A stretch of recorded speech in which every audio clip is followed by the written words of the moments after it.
救命啊！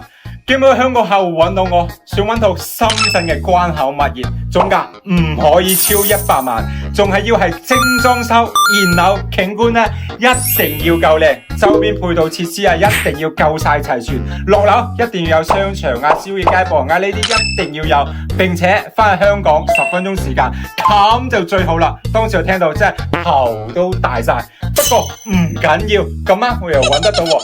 嚟，大家一齊睇下呢套樓啱唔啱佢啦？得到啦，上到嚟啦，咁靚嘅景觀，唔知客戶又中唔中意呢？一望過去，綠油油一片。我想問下，深圳關口嘅物業有咁樣嘅景觀，係咪少之又少呢？嚟，我哋入屋睇下先。咁呢套單位咧係37方，做到2房2廳1衛喎。咁先從呢個客廳位置感受一下先。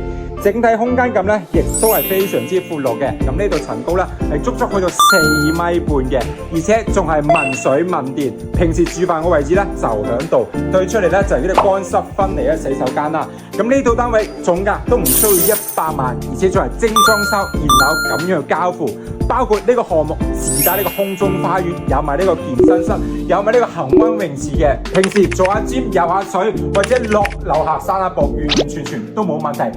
關鍵係咩啊？呢度翻去香港講緊都係10分鐘時間啦，就翻得到去噶啦。咁我哋再上2樓位置睇下先。2樓咧一共做咗2間房嘅。咁呢間房後期可以改做書房、衣帽間、直播間、工作室，完完全全都冇問題嘅。咁最後咧就睇下呢個主人房呢個整體空間感。主人房咧做到一個3邊落床，並且可以放2個床頭櫃，仲可以做埋衣櫃先，所以整體空間感亦都係唔錯。關鍵係咩？主人房係望翻咁靚嘅景觀。